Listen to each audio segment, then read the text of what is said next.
Vamos falar de Copa do Mundo. São um pouco mais de 3 meses para a bola rolar no Catar e a NSC dá a largada nesse seu projeto de cobertura da Copa do Mundo 2022. Nosso convidado é nada mais, nada menos do que Tite, o técnico da Seleção Brasileira. Tite, um prazer falar contigo. A ansiedade nossa é grande, de imprensa, de torcida. Como é que está a ansiedade da Comissão Técnica da Seleção Brasileira para essa largada? Bom te ver, Rodrigo. Um abraço, Luciano. Claro que a expectativa fica. Claro que eu sou um ser humano e a cada dia que passa eu sei que o tempo ele vai se tornando mais próximo, mas eu tenho também um pouquinho do discernimento de saber que as construções nossas do trabalho têm que ser diárias. Faz o teu melhor hoje no acompanhamento dos atletas, no acompanhamento dos jogos e aí automaticamente ali a gente vai estar também melhor preparado. Tite, tem mais uma convocação antes da Copa, mais 2 jogos, prováveis 2 jogos lá no final de setembro. Claro que são 4 anos de um trabalho de coleta de dados, acompanhamento de atletas, alguns 6 anos, porque você começou lá em 2016. Ainda tem espaço para alguma experimentação por característica, por jogador que esteja se destacando? Rodrigo, não é conversa pro forma, não. Senão eu não diria. Há sim espaço. Há sim. Quando a gente fala ainda que são 100 dias, um atleta para estar nas suas melhores condições técnicas e físicas é um tempo grande em termos de futebol. Afirmar as suas condições é importante. O aspecto de estar bem clinicamente, não ter lesão, é importante, é fundamental. Só para ter um comparativo, em 2018 nós perdemos o Dani Alves, nós tivemos problemas com o Neymar recuperando, teve problema com o Renato Augusto. Danilo durante a Copa. Danilo durante a Copa. Fred teve problema físico também, teve mais um atleta que me foge na sequência. Mas enfim, Douglas Costa no último jogo. Então tem esses cuidados que agora nós aprendemos também. Tem todo o departamento fisiológico e físico e médico acompanhando direto e alertando esses atletas e orientando dentro da ética de cada um dos seus clubes para que estejam nas suas melhores condições também. Deixa eu te perguntar sobre um assunto que está em pauta nacionalmente, ainda dentro dessa esteira das experimentações. O Pedro, por característica, vem fazendo os gols, é um centroavante que a seleção não tem, entre aspas, aquele jogador referência diária, aquele jogador que escora, como ele tem feito nos jogos do Flamengo, principalmente jogos da Libertadores, fora os gols, Esse será um dos nomes das experimentações finais? Eu digo assim que a gente tem... Primeiro, eles competem com qualidade técnica individual. Eu digo assim, não adianta ser nas posições de 9 ou na posição de ponta, de externo, dizer assim, não, a gente não compete. Compete sim. A diferença está na lealdade de cada um e no desempenho de cada um. Mas não que não vai competir, claro que compete.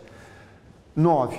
Então, ele está ligado à qualidade dos atletas, mas está linkado também, sim, às características de cada um. Porque daqui a pouco, em algum jogo, de alguma forma, ele vai exigir algum tipo de 9 específico para ela.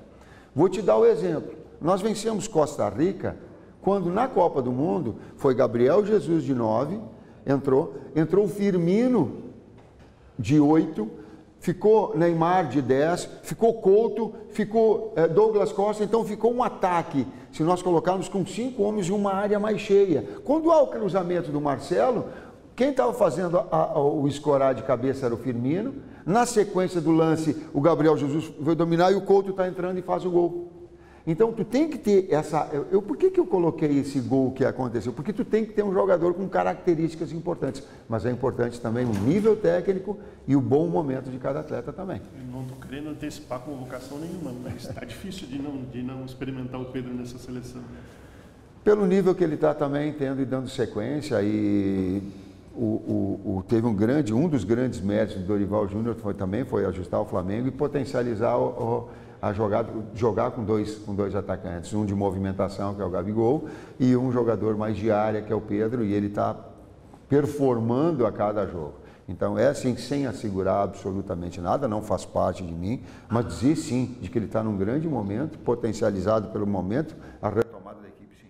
Deixa eu puxar um pouquinho para os nossos catarinenses. Você sabe que você tem mexido com uma rivalidade lá em Florianópolis de Avaí e Figueirense, né? Porque na Copa passada o torcedor do Figueirense ficava muito orgulhoso de ver Firmino e Felipe Luiz alinhando ali para entrar na seleção brasileira. Os dois passaram pela base do Figueirense. E agora o Gabriel Magalhães e o Rafinha têm sido nomes constantes e passaram pela base do Avaí. É legal ter essa questão porque é o Brasil representado, né? E eu acho que mexer com essas rivalidades faz parte, mas muito mais valorizar o trabalho de base dessas equipes, que não são as grandes do país, mas formam muito bem. E nós, absolutamente, eu tenho um respeito muito grande, independentemente do local, independentemente das pessoas colocar o número de torcedores que tem de uma equipe ou de outra. Eu tenho gratidão e sei de onde eu vim, de onde eu me formei, e sei o quanto é importante estar lá. Eu comecei treinando equipes de fábrica. Então tenho essa dimensão exata, tenho esse respeito, acompanho, assim como eu tenho uma grande admiração pela Chapecoense, o trabalho que o Gilmar Dalpozo fez de subida toda. Então tenho acompanhado, tenho grandes amigos, fui solidário em momentos difíceis também, enfim, da tragédia de Chapecó. Agora, mais especificamente, sim, o Rafinha foi uma grande descoberta e vou te dizer, não vou trazer para mim, da comissão técnica. Aqueles dados, aquelas estatísticas. Porque essa busca de dados informados, daqui a pouco eu vou contar a história, eu estou olhando o jogo, olhando, e nós estávamos ali com uma lista larga de 35, 40 atletas e não estava o Rafinha. E aí eles prospectando e buscando, eles entraram na minha sala e disseram, Tite, tem um Rafinha. Eu digo, tá, eu tenho, filtrem vocês, para ter, nós já filtramos. Aí e eles... Quando tem um momento mais incisivo da comissão técnica, eu sei que já vem calcado com elementos importantes. Aí eu observei e digo, cara, e aí nós buscamos as informações. E aí no último momento eu conversei com o Bielsa também, e aí as performances dele, ele performando no Leeds, subindo da segunda Championship para a Premier League. Eu digo, pô, e aí a grandeza do atleta e se afirmando. O Gabriel Magalhães, da mesma forma, o acompanhamento dele, a evolução no Arsenal, e está dentro daquele grupo de atletas importantes para a Copa. Tite, o quanto que é importante para vocês nessa reta final, falando do Rafinha, mas não só do Rafinha, Rafinha saiu do Leeds, foi para o Barcelona, quer dizer, está num holofote maior, mais cobranças, e tem tudo para desempenhar vestindo uma camisa tão pesada mundial, né? Isso dá confiança para o jogador. Mas eu não vou citar só o Rafinha. Gabriel Jesus estava no City, que é um grande time, campeão, mas estava lá como uma opção por característica do Guardiola. Ele vai agora para o Arteta, para o Arsenal, e vira referência técnica no ataque. Ele comprou essa ideia também, acho que passando muito pela ideia dele de se firmar cada vez mais e voltar a ter um nível de desempenho, um grau de confiança. Aí, final de semana, 2 gols, 2 assistências. Como é que é para vocês a importância do jogador comprar essa briga? Olha como tu estás me oportunizando a falar e inteligentemente colocando uma pergunta para quem está nos assistindo, o quanto é importante por parte do atleta ele ter um gerenciamento da sua carreira. Ele saber onde ele potencialmente pode evoluir mais, onde ele pode crescer no seu potencial técnico, às vezes abrindo mão de dinheiro, às vezes abrindo mão de prestígio, mas para ele ter um processo de evolução. Quando tu fala de Gabriel Jesus e quando tu traz o Rafinha, tu estás também tocando nesse aspecto. E quando se fala de um aspecto mental, das pressões que vão ser exercidas em cima do Rafinha hoje no Barcelona, claro que ele vai ter no Leeds também, mas hoje a dimensão disso é muito maior. E esse peso de responsabilidade é maior. Então, o futebol se joga antes com a cabeça. Ser técnico de futebol, ser um cronista, antes é cabeça, é mente. E nós temos essa capacidade de também absorver essas pressões e ter o nosso desempenho. 26 atletas. Quantas são as tuas dúvidas? Quantas são as tuas certezas nessa reta final? Eu não tenho essa resposta. Eu não tenho essa resposta não por fugir dela, mas porque 100 dias ainda, ou quase disso, é muito tempo. E melhor momento, e nós temos alertados e orientados os atletas, melhor momento técnico, cuidados físicos, cuidados clínicos, porque daqui a pouco uma lesão, numa Copa do Mundo de 28 dias, jogos em 3 dias, ele pode te retirar de uma convocação. Então, é sim estar em alto nível técnico, mas ter esses pré-requisitos anteriores também. Tite, claro que tem a satisfação de levar um atleta para a Copa do Mundo, mas também às vezes tem a dor de ter que deixar alguém aqui que talvez tenha feito um ciclo com a seleção brasileira de um largo tempo. Quer dizer, isso vai acontecer. Como é que é para o técnico essa relação? Ela é muito difícil. Eu digo que nós temos a primeira característica da nossa comissão técnica é um lado humano dela, por convicção. Eu sou um humanista por formação e sei de quanto cada atleta busca estar na seleção brasileira e vivenciar uma Copa do Mundo. Eu tenho essa dimensão. E por isso que a gente tem muito cuidado e acompanhamento com informações verdadeiras, informação tem que ser verdadeira para a gente formar um conceito. E ter também a consciência de que quando se decide, a gente vai satisfazer alguns e não satisfazer a outros. E entender esse outro lado, da crítica em relação a isso, de normal, desde que ela seja educada, tal qual nós nos comunicamos. E esse acompanhamento de todos os atletas. Então, esses 45 atletas, nós estamos monitorando eles diariamente, ou sistematicamente, vamos colocar, se não diariamente é demais, para que a gente possa ter, daqui a pouco, a transparência, a lisura, a convicção de poder escolher depois. Mas com esse respeito. Sim. Uma segunda Copa do Mundo.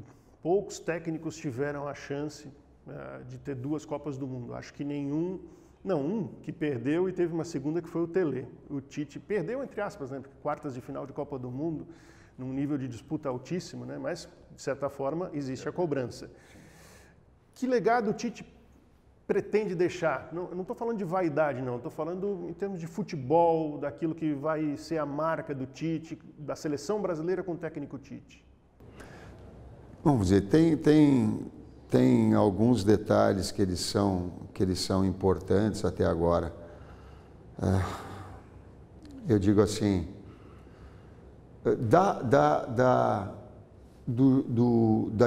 antes da outra fase, era uma fase incompleta, vamos colocar. Não dá para avaliar o meu trabalho na plenitude, assumindo a seleção na metade e indo para a Copa do Mundo. Ali eu não tinha nem tempo de oportunizar atletas mais. Tinha que pegar aquele modelo, aquela forma, reconduzir, classificar para o Mundial. Nós pegamos em sexto, com 12 jogos pela frente, e fazermos uma campanha impressionante, e que a melhor versão daquela equipe de 2018 foi o último jogo das eliminatórias. Depois os problemas de lesão atrapalharam a equipe, ela oscilou mais, mas aquela versão, no último jogo que nós tivemos, eu queria que a Copa do Mundo fosse logo em seguida. E para mim, nós fomos eliminados num top 3 do Mundial, até um dos 3 melhores jogos do Mundial, contra num grande jogo. Que vamos colocar dessa forma, no mínimo ele merecia ter uma prorrogação. Com um pênalti não marcado, com o Renato Augusto perdendo um gol fantástico. Tite, vou te pedir um favor. Convoca a nossa torcida catarinense através da NSC, torcedor catarinense, acompanhe na NSC a Copa do Mundo, torça pra gente, naquela câmera ali. Eu aprendi e eu respeito que o torcedor, ele tem primeiro o amor pelo seu clube e de ter alguém representado, ou nas categorias de base, ou alguém que esteja próximo, para estar representado dentro da seleção brasileira. Eu trouxe também um legado de pessoas importantes, de clubes importantes na base, dentro de Santa Catarina, com amigos importantes dentro de Santa Catarina. E a gente vai estar levando, naquele momento que ele é de Copa, aí sim, me parece que há uma harmonia diferente. Aí aquele que é torcedor do clube passa a virar torcedor também da seleção brasileira. A gente quer ter a possibilidade de orgulhar a vocês todos com a maior dignidade possível. Se vencer, eu não sei, mas com a dignidade e a competência, tanto quanto possível, a gente vai procurar orgulhar vocês todos, tenho certeza.